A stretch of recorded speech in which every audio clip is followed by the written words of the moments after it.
this was the first time seeing a presidential candidate. They said they usually see representative candidate and sometimes senatorial candidates. But they can only hear about presidential candidates visiting Banga, sometimes Totota, sometimes Palala, only the towns in the main road. I am doing it differently. I went to the people in their locations to see the conditions under which they are living. For example, in some places, cars got stuck. That's an experience I need to have as someone vying for the office of presidency to take care of Liberia. And I did the same thing in Nimba. So, with the confidence from my mother's people that they would support me, I decided to come to my own country, Nimba. I came here, I started in Ghana, I was well received in Saclepea, and I want to thank the people of Saclepea. I was well received there. I came to Banga, I just couldn't, my vehicle couldn't even move in Banga in Ghana with a crowd of people. It showed real love. I was very well received in Ghana, and it looked like it set the tone for the rest of Nimba. Everywhere we went in Nimba, we were warmly received. Thus far, I've gone to 92 towns. Saclepea will be the 93rd town that I've visited on this trip. The high points of my visit, for example, was I slept in Swale in Kuompa's town. And we know what Kuompa was to this country and to the Nimba people as well. And then I went to Butu. Okay. Butu, I was told that even President Cllr did not go to Butu to campaign. He did not go there when he was president. President Cllr did not go to the campaign. She did not go there when she was president. President Joshua didn't go to the campaign. He has not gone there since he's been president. But it was important to go to Butu where all this trouble started. I don't know why it was ignored, but for me, I want to solve the problem of Liberia and to transform Liberia so that it becomes a better country. My whole project is for a better Liberia. That's why I tell people I'm not looking for presidency. I want to be a project manager to fix Liberia to become a better country. So I went to Butu, and if you go to Butu town, go to the border where the Kavala River is. Yeah. In the night, you see bright light on the Ivorian side. Yeah, on the Liberian side, there's no light. So you see a stark contradiction that shows light and darkness with Liberia being a dark country. That explains the underdevelopment of Liberia. Okay, so normally we see you when you were in the U.S. I closely follow your activity in the U.S. and you are back in Liberia. You have Bloom sweeping the street, and then what does that indicate? Broom is to clean. That's what broom does. And this traditional broom that everyone makes in Liberia from palm leaves is meant to clean. Okay. Now, what is in government that I want to clean? Corruption. Corruption is the dirt that is in government that has undermined the development of Liberia, that is now carrying Liberia backwards. Not even stopping the development of Liberia, but carrying Liberia backwards. Until we deal with corruption decisively, Liberia will never develop. I said to people, I want to sweep corruption, the dirt called corruption, and burn it. I'm not going to throw it in the dump site because when the breeze blows, it will bring it back. And what do I mean? Under my government, when you are corrupt, and I would do, first, we do not know the salary of president and big official of government. So when I become president, my salary, my benefit, my asset declaration value, everything will be on the internet. I will require that all ministers, their salaries and benefits and their asset values will be on the internet. So that you sit in the studio and you say, this is the president's salary. How can you build a 10-story building after 3 months of coming to power? The president is corrupt. You can say that with confidence. Okay. So it would be the same thing. You see a minister building a house after 3 months, you know he's corrupt because you know his salary. Yeah. Okay, Councillor, this is Victor Zulegri, reporter of Radio Saclepea. You said you have taken tour in 92 towns and cities in Nimba County. allows you reaching Butu, the historicity of Liberia, where the Liberian civil crisis started. And you observe that if you look across the river, you will see the brighter light. On the side of Liberia is a bit of darkness. You, as a son of Liberia and also a prominent son of Nimba County, hailing from District Number 9 electorally, in terms of improving some of the things that we have seen seem not better with the living condition of Liberian, could you just stress out some of the immense contribution or some of the things that could be rightfully done so that we can at least eliminate some of those things? Good. I said in Butu that under my government, a museum, a peace museum, will be constructed in Butu, because that's where the war started. And therefore, in fact, everything that needs for the museum to work will be there. Butu will be electrified. It cannot be a dark place. But more than that, generally, I've said, when I wipe out corruption, these are the things I will do for them. There are many things I will do, but I like to emphasize the following. Pregnant women will go to every hospital free of charge, because it is reported, if you do your research, that Liberia is among the countries where pregnant women die most in childbirth. We start that by making them go to hospital freely. And the maternal mortality. Yeah, high level of maternal mortality. So from the first week of pregnancy until they deliver, they will have free access to medical facilities. Then all children under the age of 5 will have access to free medical facilities. Liberian citizens from the age 69, 65. Let's say the life expectancy of Liberian is 58. Yeah, but there are some people who live up to 65. So from 65 up, all Liberians will get medical treatment free of charge who are 65 years and up. Because at that age, that if you are living at pension age and your body is weak. We continue to hear this word of getting rid of corruption or sweeping corruption in Liberia, where some people have classified the country to be like a club, a financial club institution, where you have members like the business manager, the financial secretary, the other officials on the club board, but only the president is the head of the club board. When the president have been changed, those members on the club board have never been changed. It's like Liberia. Even you change the president, those in the ministerial sector, the directors, have not been changed. They are the same people that you still bring them back in different party government. However, how can you work? You are alone as a president among more than 150 guys that are mostly concerned with corruption. We heard him, Madam Sadi say, I will get rid of corruption. Can I answer your question to save time? I understand the question. Change is always led by an individual. Jesus Christ came, there were religious people here, the chief priest and all that. He brought a new religion, and then people follow him. Muhammad brought another religion, and people follow Muhammad. Mahatma Gandhi, India, he was the leader of the change in India. Nelson Mandela, Martin Luther King. I can go on naming people and people. Recently, Ghana is what it is today because of General Rawlings. A leader is quite important in any process, and the integrity of the leader. If you do what you say, people will follow you. Everywhere. Today, Paul Kagame, the football in Rwanda. But he has transformed Rwanda so much that Rwanda is among the fastest growing economies, not just of Africa, of the world. Tourists go there.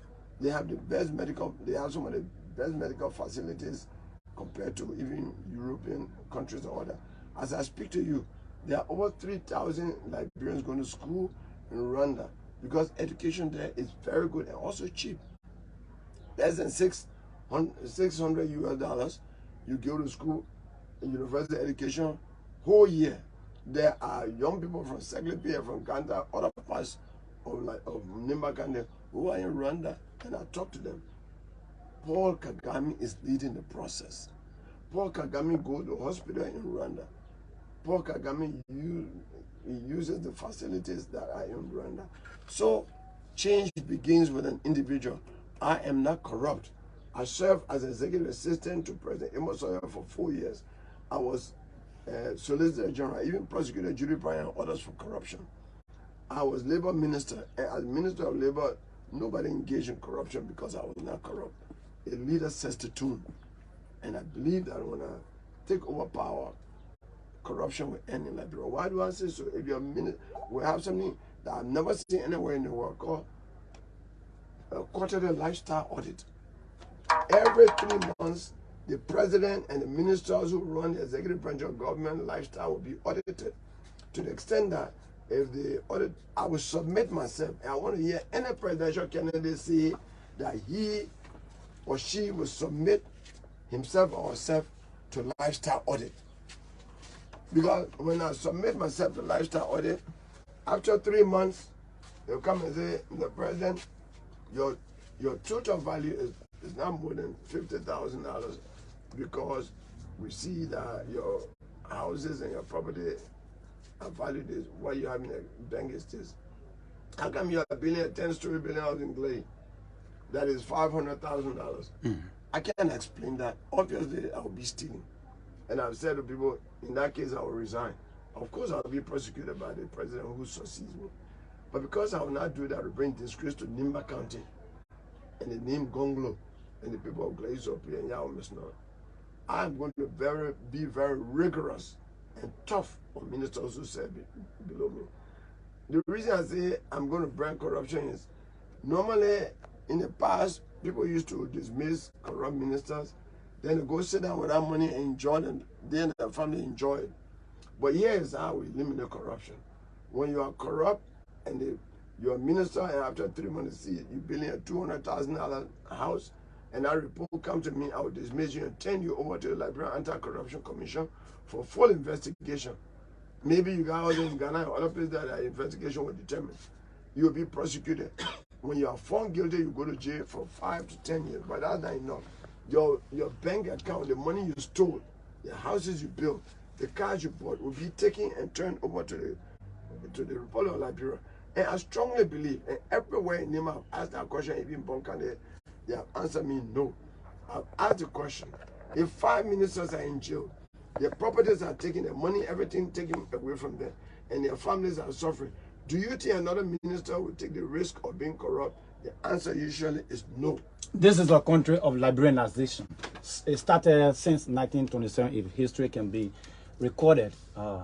That the election of 1927, 15,000 voters registered, and we have 30,000 plus voters in the country. And that issue has been, and they were taken to the international level by Tomology, Alfordno, everywhere. Even in our own election in Liberia, people have been saying, even our current senator have been saying that the election comes 2023 will be rigged.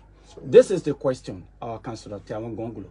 Those who have been in government, as you have been serving as Solicitor General, and this current government, before the government can take seat, people massively demonstrated in Liberia for what? $16 billion who is today to be accounted for, and 25 million check got missing from the Ministry of Finance.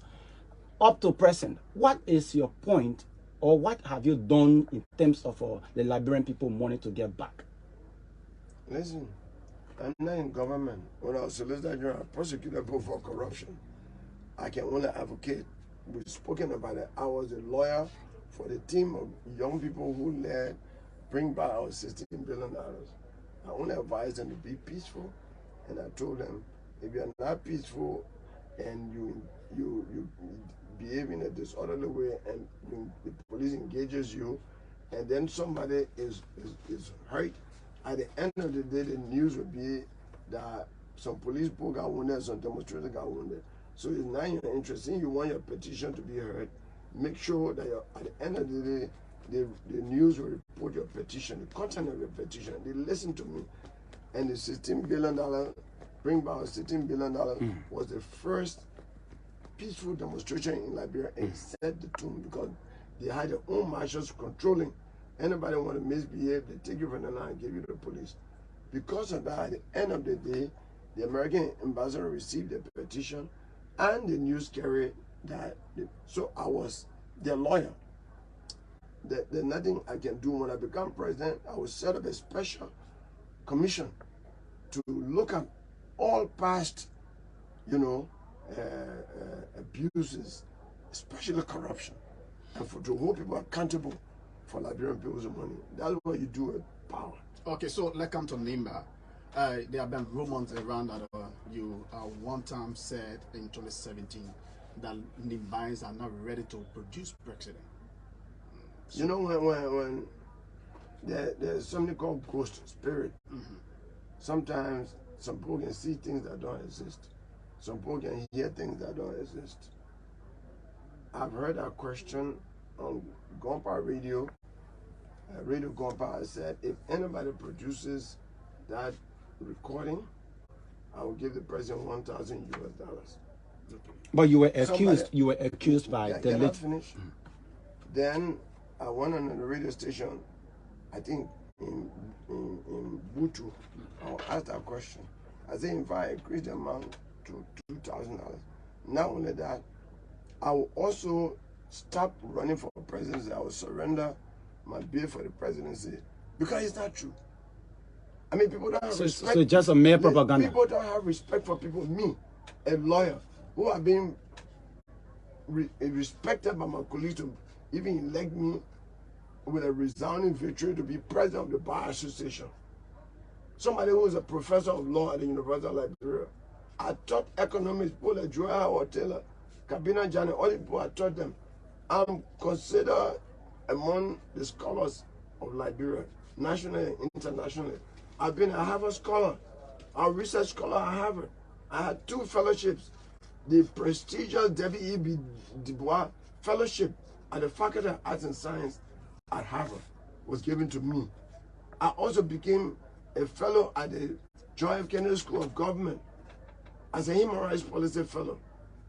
That means people were attribute a statement that does not make sense. I'm a human rights lawyer who have won international awards in human rights. That means we tell people, some people that a group of people don't have a right to file for position and to say it is not time and all that. That statement is silly and is not correct and does not represent me. That statement does not resemble a statement that Tiawan Gongloe would make. Councilor Gongloe, our pleasure, Peter Towe here. I'd like to say thanks so much and welcome to Saclepea, welcome to Radio Saclepea. Let me just find out, I know you started the interview ever so much. What is it that you all been discussing? Have you ever talked about your presidency in collaboration with the Unity Party presidential candidate? No, we have not discussed You haven't discussed that. Some people have asked that question. Some people have asked that question. Somebody asked me, I think it was on the radio station in Ghana about 2 weeks ago, about Vice President Saclepea. Yeah. I said I heard that in Maneuver, and that's one of the consultations I came to do in Nimba. Okay. So and let me tell you, of the 92 towns I've gone to, talking to the voters, no voter in Nimba has raised that issue. It is an issue that has been raised by journalists and some people who are members of Unity Party, who were commissioners, city mayors, paramount chiefs, former, whatever they were, I said were, paramount chiefs, and held positions under the Unity Party government, who, of course, politics is sometimes interest defined in terms of self-interest.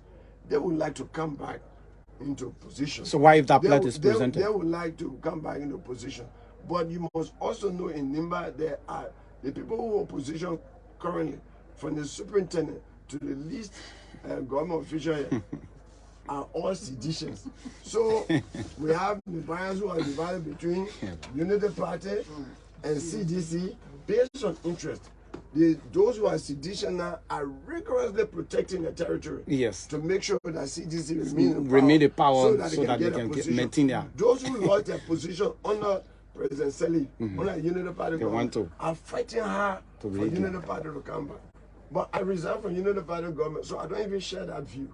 I don't share that interest. I don't share that anxiety. Are you also thinking of running? campaigning for the presidency, and from the going around I think Bunkan is locked down. They love their nephews and nieces.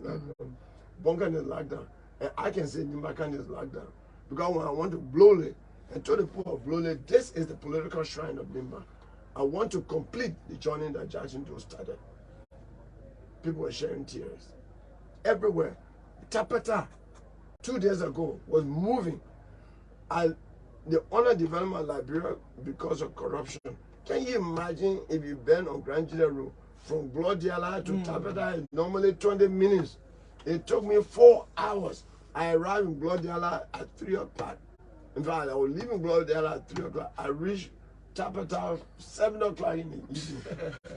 And there were over 1,000 people on the road way to Traverse Camp. My car could not even move 2 miles per hour. The wall behind me singing, we need our own president. It's time for Nimba to produce president. Thank you, Councillor Gongloe, for stepping forward. You know, we've been that 18 years, this susu, we've been giving it to bombing country, to Grand Crew, to other countries. That time for Nimba to eat the susu. All the kind of words I heard. Okay, Councillor, the anxiety, the anxiety, the enthusiasm in Nimba for a Nimba son to become president, very high. Let me take you to the issue of sanction. It has been rumored that since you left from Liberia and went to the U.S., you advocated that the few of the CDC. You are the one that named them. You're the one that named them, and you sanctioned them. How confirmed is that? You know, I hope I did that, and they gave me too much credit than I deserve. But I would be happy if I had done that, and the American government had done that. What would be? However, let me say this. Let me say the one I was president of the bar last year, not just America. On May 7 last year, I gave a speech at the ministerial complex, the American ambassador there, and I said I am calling on the United States, Europe, and members of the greater international community where people steal our money and invest to impose travel restrictions on all officials of